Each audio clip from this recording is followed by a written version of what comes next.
Good morning, students. In the last class, we learned the limitations of Bohr model of an atom. So, to overcome the shortcomings of Bohr model of an atom, several attempts were made to develop the most suitable model of an atom. In that case, the two important principles make a significant contribution to the development of such a model of an atom. So the two important principles are, one is dual nature of matter, second one is Heisenberg uncertainty principle. First one is dual nature of matter.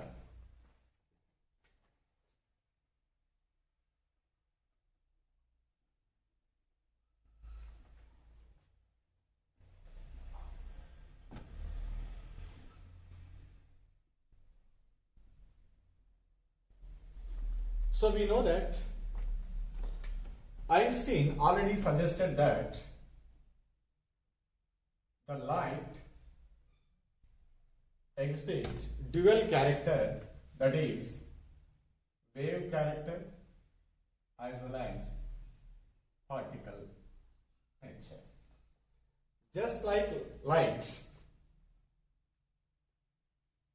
microscopic particles like electrons, atoms, molecules, ions, they also exhibit the dual character, particle nature as well as wave nature. This is suggested by de Broglie. Suggested by de Broglie.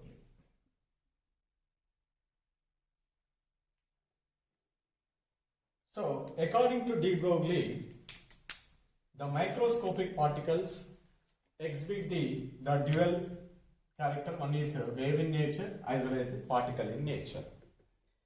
According to de Broglie, all the microscopic particles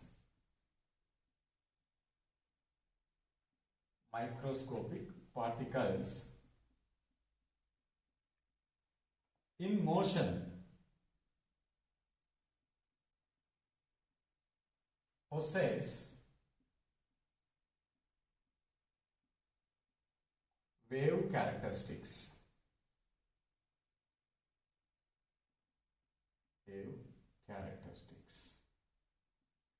So, this is given by the de Broglie. So that means, according to de Broglie, a microscopic particle whose wavelength is lambda and having the mass m and its velocity is v. The relation between the mass, velocity and the wavelength associated is given by a mathematical expression, that is lambda is equal h by mv. This is the expression can be used to calculate the how much wavelength is associated of a microscopic particle having the mass m and velocity v. So where lambda is the wavelength, h is the Planck constant, m is the mass of particle, v is the velocity of particle. And we also know that mass into velocity is equal to momentum, that is p. So the equation may be written as lambda is equal to h by p. And here h is a Planck constant.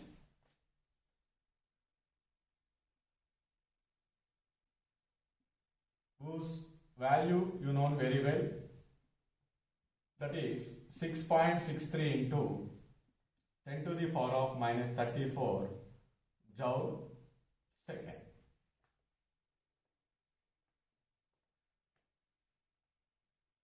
Here h is a Planck constant. From this one we can say one statement: lambda is inversely proportional to the momentum. The momentum of the particle is high, the wavelength of that particle is small. This is the equation are useful to calculate the wavelength.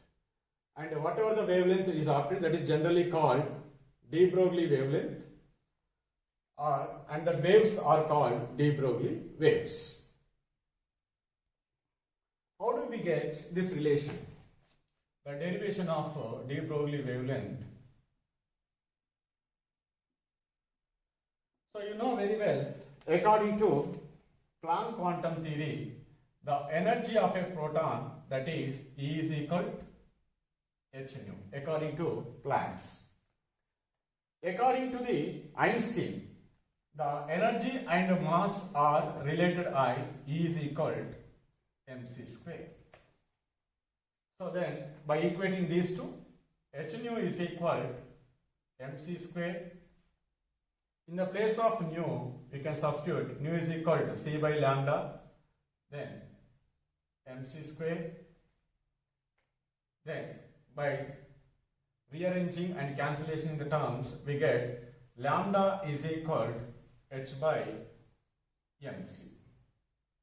This is in the case of an part, that is in a light, that is photon.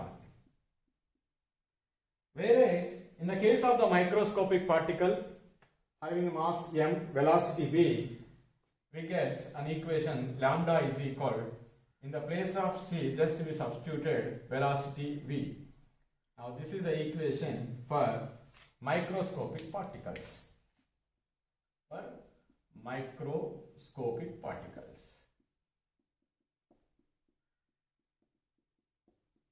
Like that we get the derivation. So what is the significance of the de Broglie dual nature of matter? So generally the objects are two. One is macroscopic and another one is microscopic.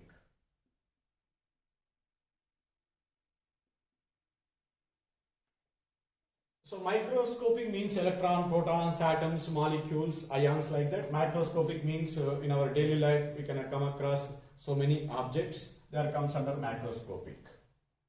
So when we calculated the wavelength for the macroscopic objects as well as the microscopic objects, what we get, let us see by taking the two examples. One is a cricket ball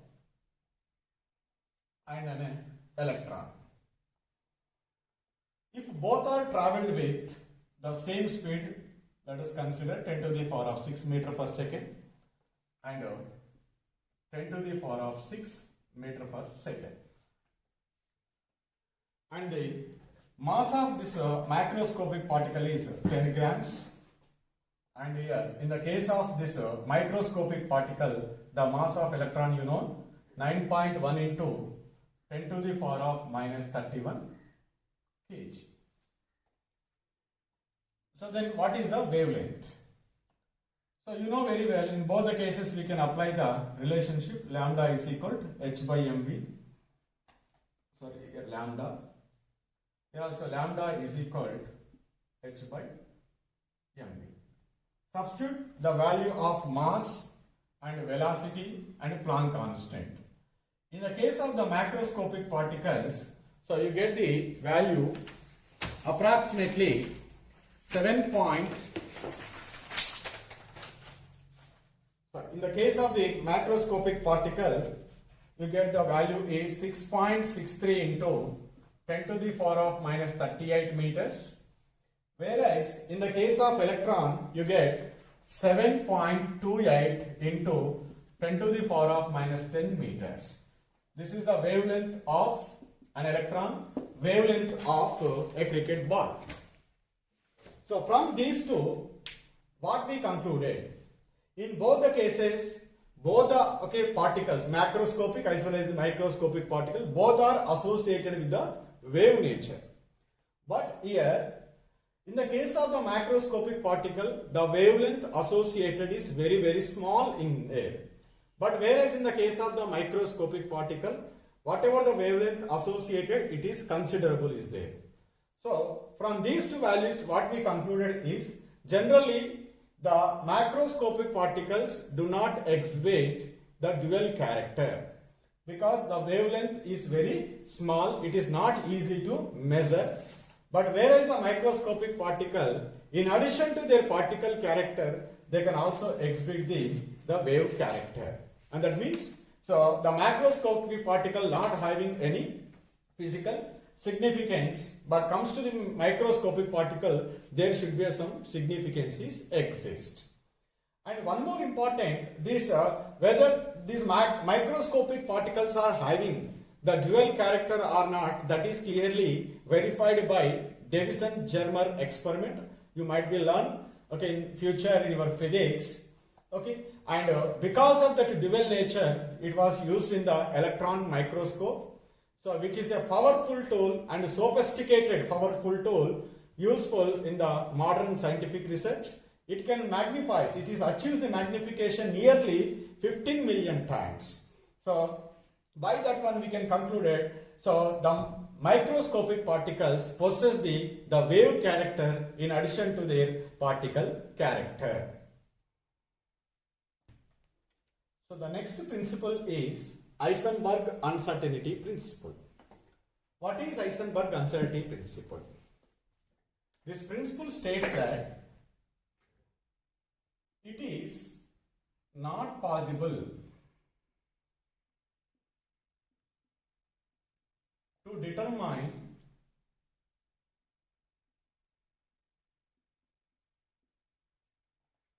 simultaneously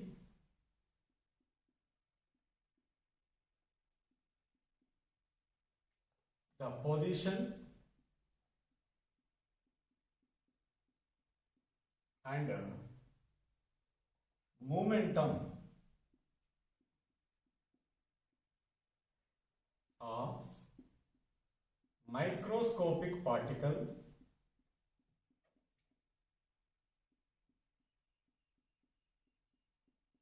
with absolute accuracy. Absolute accuracy. This principle is called Heisenberg uncertainty principle.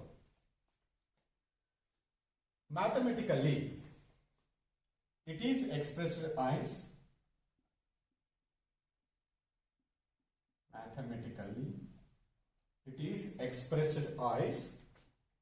delta x into delta p greater than or equal h by 4 pi. What is delta x? What is delta p? Is delta x where delta x is equal uncertainty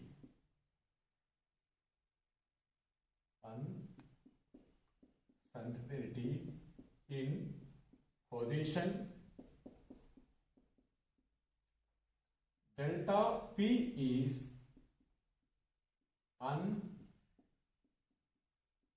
uncertainty in momentum. We know that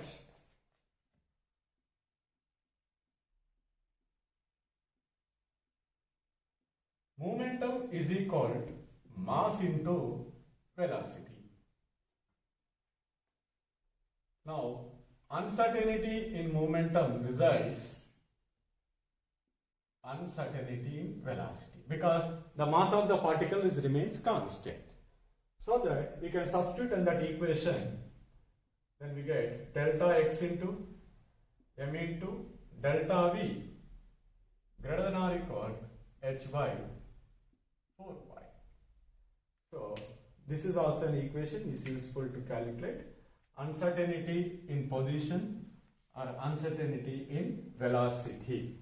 Delta x into m into delta v greater than or equal h by 4 pi. So first case 1. Suppose if delta x is small, means if we determine the position of a particle almost accurately, the uncertainty is very, very less, then the uncertainty in momentum, that is delta p, is large. The case number 2, if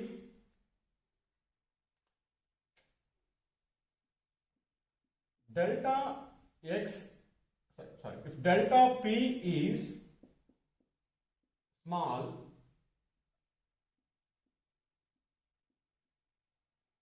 delta x will result large. That means if we measure the momentum of a particle very accurately, almost accurately, then there is a uncertainty in the position is large. So these are the two cases. So what is the physical significance of uncertainty principle? So the significance of uncertainty principle is, first let me know what is the physical concept of the uncertainty principle. So to understand the physical concept of uncertainty principle, we have to know how to determine the position of a object. The position of an object can be determined with the help of a suitable wavelength of light. A beam of light is fall on the object. Immediately the photons of light are scattered by the object, and that reflected light comes to our eye or reached to our eye. Then immediately we can determine the position of an object. That is the concept is there, to determine the position of an object. Here are two things. We dealt with the macroscopic objects, microscopic objects. Let us take first the macroscopic object. So when a suitable wavelength of a light is fall on the macroscopic object, there is no considerable change in the position or momentum of that object, so that it is very easy to determine the exact position and momentum of that object. There is no uncertainty in this case. But when we come across the microscopic particles like electron, it is not possible to determine the exact position and momentum of a particle.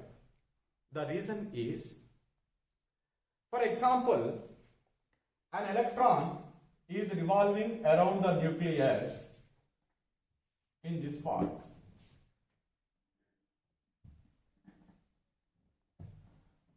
I want to determine the exact position of an electron. For that one, I am using the light. That light will be falling on the electron. That I am observing here with the help of a microscope. I will try to find out the exact position.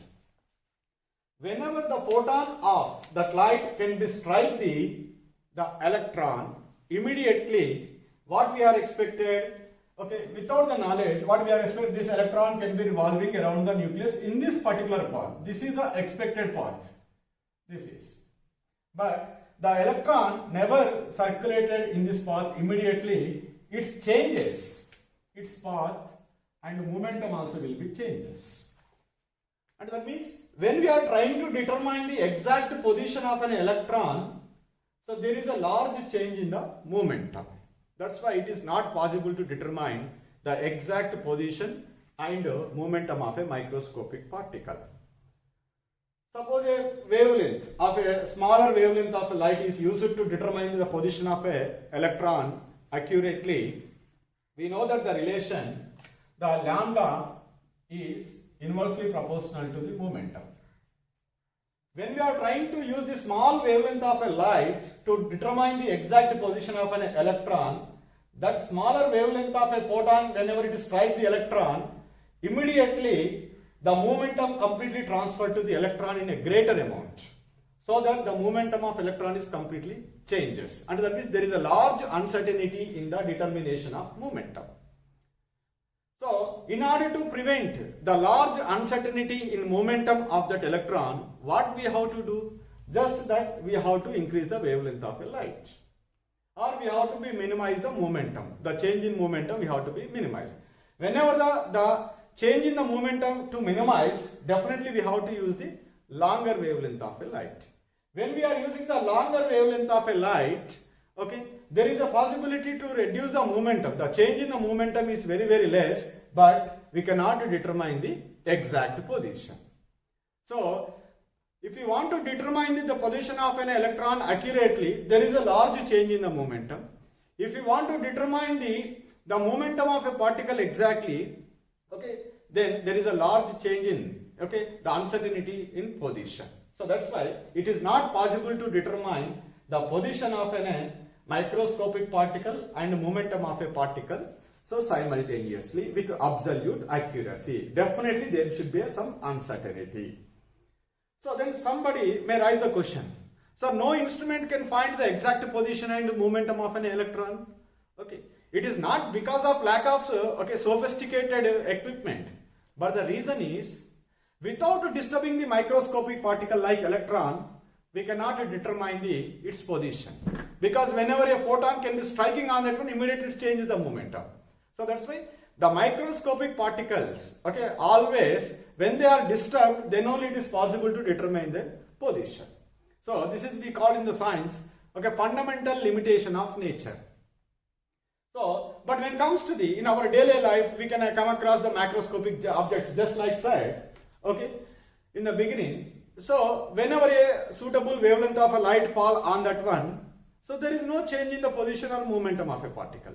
So that's why, it has no physical significance. In the case of the macroscopic objects, only it has the physical significance in the case of only microscopic objects, because without disturbing the microscopic particle, we cannot able to determine the exact position or exact the momentum. Definitely there should be some uncertainty either in position or momentum.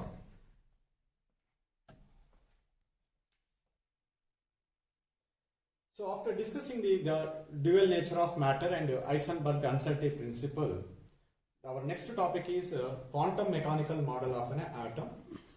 In that one, we are introducing that one topic, that is a concept of atomic orbital.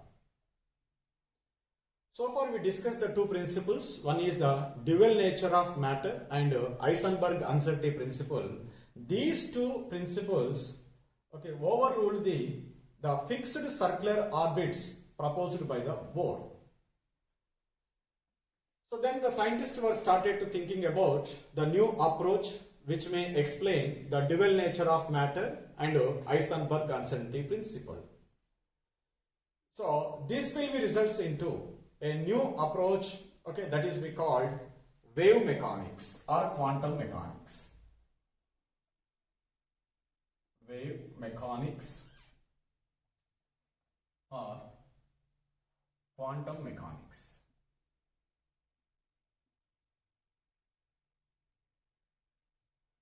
What is wave mechanics or quantum mechanics?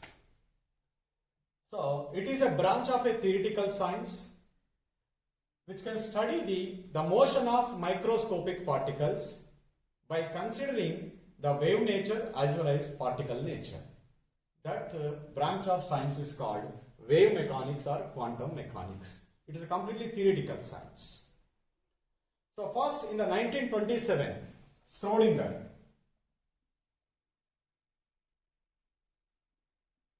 derived a mathematical expression and studied the behavior of an electron by a mathematical equation. That equation is called as Schrödinger wave equation. This Schrödinger wave equation, whenever we solve, we are getting the different solutions.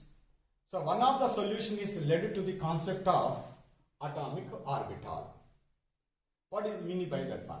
That is, generally what we say that according to Bohr, the electron can be revolving around the nucleus in a fixed circular path. If it is revolving around the nucleus in a fixed circular path, so then we definitely measure the exact position. But Heisenberg very clearly said it is not possible to determine the exact position and momentum simultaneously. So that means they are overruled. And that means according to this approach, quantum mechanics or wave mechanics, we cannot say the electron is present at a particular point. Instead of that, we can talk about the regions in space around the nucleus where the probability of electron density is maximum. Okay, instead of talking about the particular point, now we can talk about which one? Regions. Okay, in that regions, the probability of electron density is definitely maximum. Those are called atomic orbitals. So far we can speak about the orbit. Now we can speak about which one? Orbital.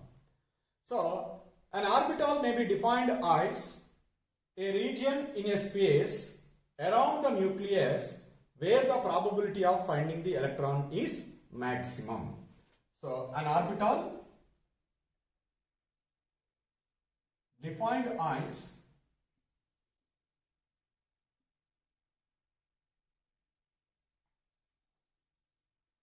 a space, a region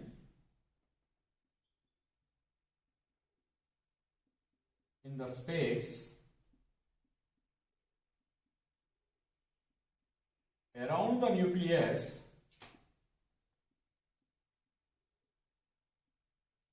where the probability of finding the electron is maximum. So that is called orbital. So far we discussed the orbit. It is in a planar motion in 2-dimensional only. But now it is an orbital, 3-dimensional. Not only in a circular path, it may be, okay, so revolving like this, it may be revolving like this, it may be revolving like this. Because we use the word space in 3-dimensionally. So the electron may be present anywhere. But in a certain region where the probability of finding the electron maximum is there, that is we call as which one? Orbital. So when we are by enclosing the region, if you draw the boundary, we are getting the shape of a orbital. And here one important point also we may note that sometimes the electron may be present out of this boundary also. That is also maybe possibility, but that possibility is very, very less. But we are enclosing already the region where the probability of electron density is maximum. So by drawing that region, okay, when we draw out the line around that region, we get a shape of the orbital. So like that, this atomic orbital is introduced in the place of a concept, okay, orbit. Now it becomes which one? Orbital. So now what are the main differences between the orbit and the orbital? So you know, first one is, orbit is in a circular path. According to Bohr, the electron can be revolving around the nucleus in a fixed circular path. Those are called orbits. This is a circular path of an electron around the nucleus. So whereas orbital, just now we define the orbital, that is a region in a space around the nucleus where the probability of electron density is maximum. So this is simply, it is a region in the space around the nucleus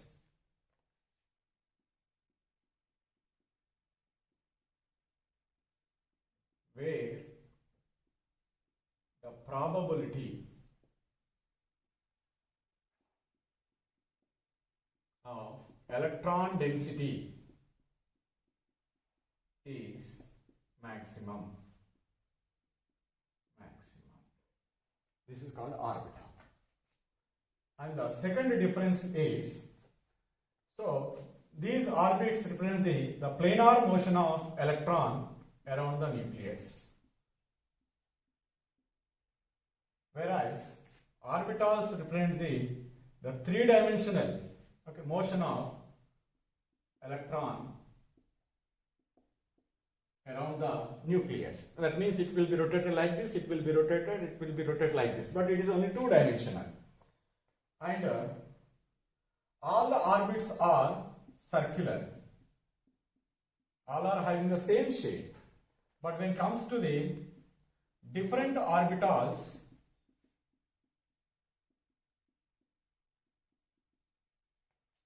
have different shapes.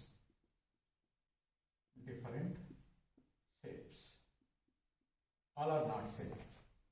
And the fourth one is, these are directionless,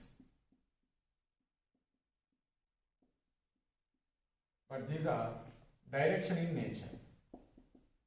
And that means along x-axis or y-axis or z-axis, so these are present. And it can accommodate the electrons 2n square. How many electrons can accommodate? 2n square. But it cannot accommodate only 2 electrons accommodate. Only 2 electrons can be accommodated. So these are some important differences between the orbit and orbital. So we'll discuss the 3 or 4 numericals related to the dual nature of matter, that is de Broglie relationship and Heisenberg uncertainty principle. The first numerical is, calculate the wavelength of an electron moving with 1% speed of light. So that is a question. Here, which microscopic particle is given? An electron. So first, the given data you have to written. So it was given the microscopic particle electron with 1% of speed of light. You know very well, everybody, the speed of light.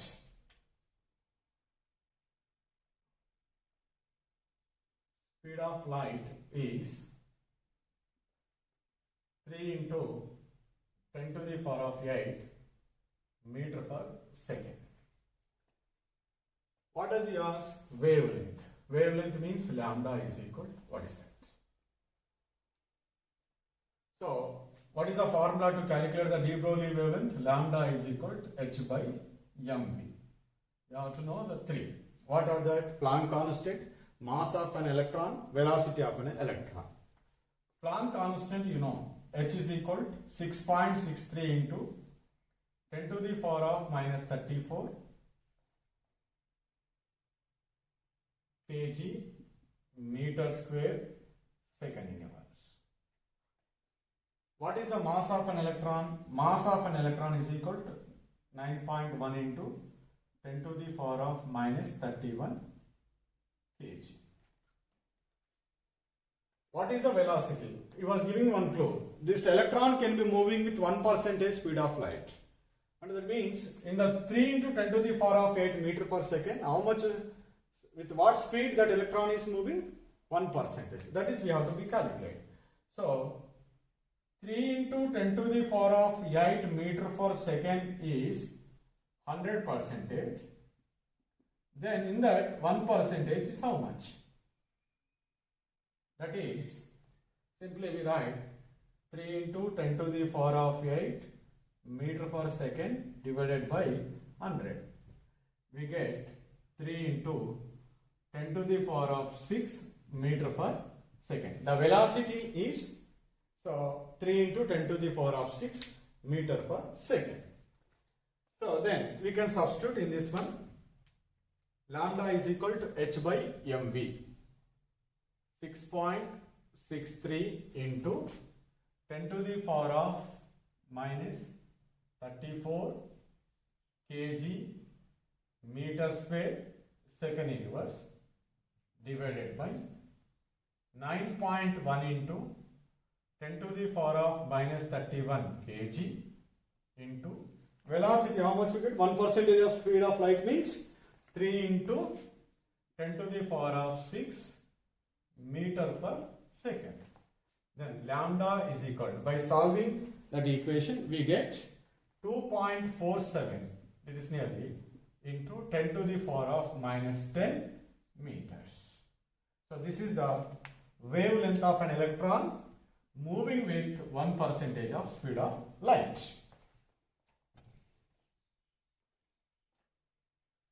So second numerically is a tennis ball of mass 6.0 into 10 to the power of minus 2 kg is moving with a speed 62 meter per second.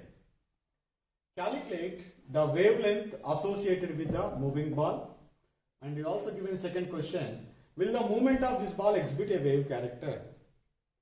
First we need to calculate the wavelength. So to calculate the wavelength, we already know, just in the previous problem we can discuss. So the mass of ball is given, mass is equal to 6.0 into 10 to the power of minus 2 kg, and speed is given, velocity, that is 62 meter per second. Then what is wavelength? Lambda is equal to h by mv. We know the Planck constant value. So then lambda is equal to, Planck constant is 6.63 into 10 to the power of minus 34 kg meter square second inverse divided by the mass of the ball is 6.0 into 10 to the power of minus 2 kg into velocity 62 meter per second. So by solving this one, we approximately get 1.8 into 10 to the power of minus 34 meters. This is the wavelength associated with the ball. We discussed very clearly in the dual nature of matter. We are also comparing there also ball and electron.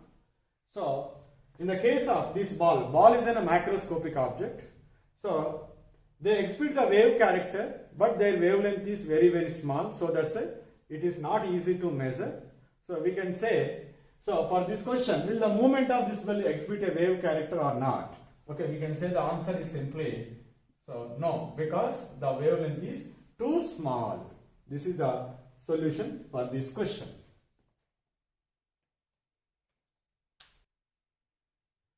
So the third question, an electron is moving with kinetic energy of 2.275 into 10 to the power of minus 25 joules. Calculate its de Broglie wavelength.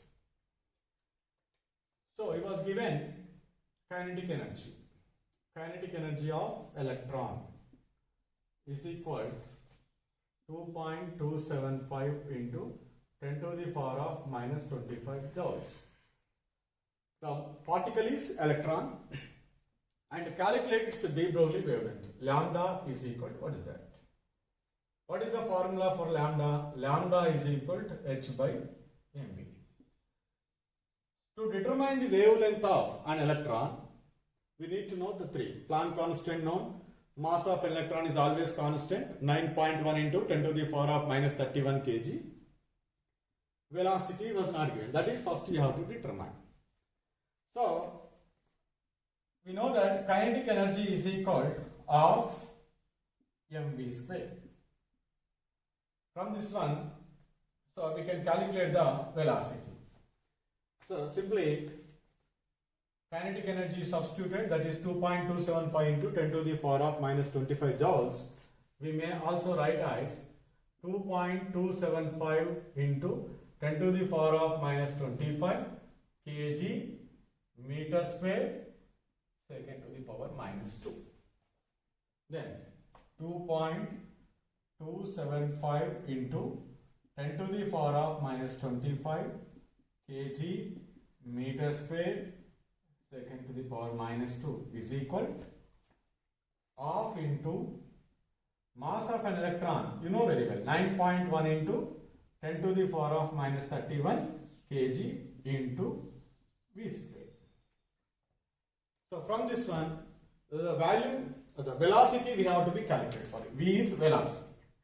So that is, velocity is found to be 0.6 707 into 10 to the power of 3 meter per second. First we find the velocity. After that, we can substitute in the de Broglie wavelength equation, lambda is equal to h by mv. What is h? You know very well. 6.63 into 10 to the power of minus 34 kg meter square second to the power minus 1 divided by mass of an electron is 9.1 into 10 to the power of minus 31 kg into velocity 0.707 into 10 to the power of 3 meter per second.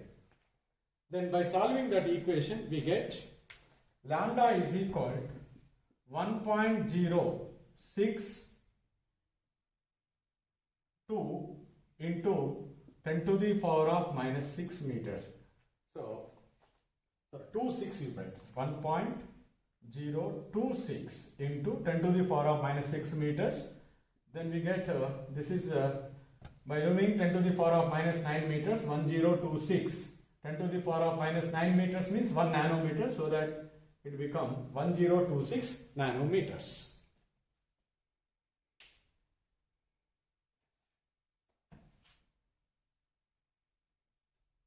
The next numerical related to the Heisenberg uncertainty principle.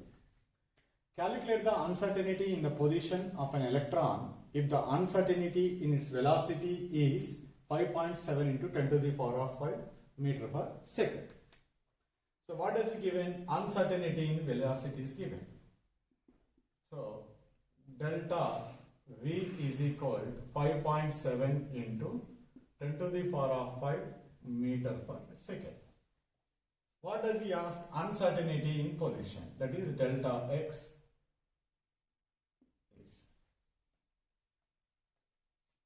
So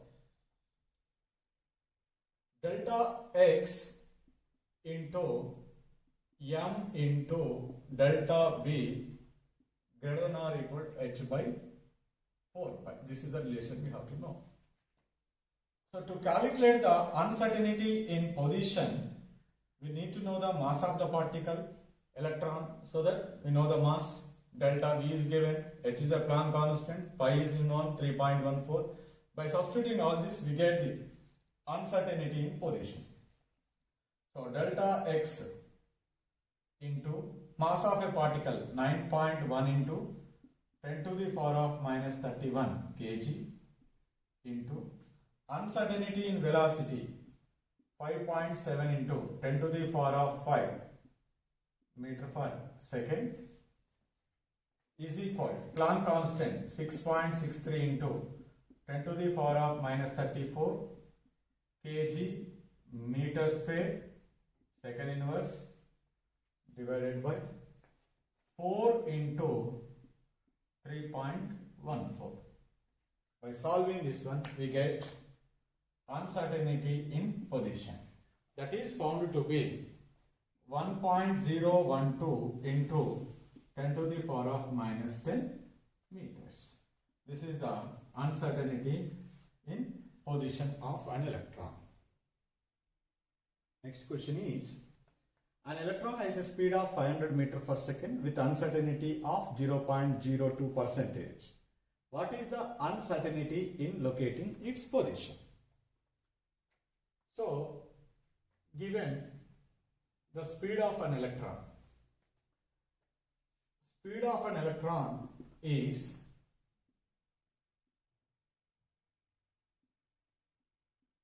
(500 meters per second). In that, how much uncertainty is there? 0.02%. So that uncertainty in velocity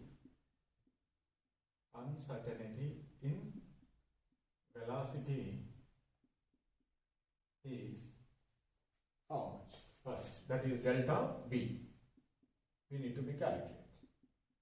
So generally the 500 is the 100%, then in that one 0.02%. 0.02% is how much? So that is equal to 500 into 0.02 divided by 100. This is the uncertainty in velocity. So that is nearly we get, I think, 500 ones are 5 are, this is 0.1 meter per second. Then what is the formula? Delta x into m into delta v greater than or equal to h by 4 pi. We need to solve the problems to make it definitely equalization. Delta x we need to calculate. Mass of an electron 9.1 into 10 to the power of minus 31 kg. What is the uncertainty in velocity? 0.1 meter per second is equal to Planck constant 6.63 into 10 to the power of minus 34 kg meter square second inverse divided by 4 into 3.14. By solving this one, we get delta x is equal to 5.77 into 10 to the power of minus 4 meters approximately. This is the uncertainty in the position of an electron.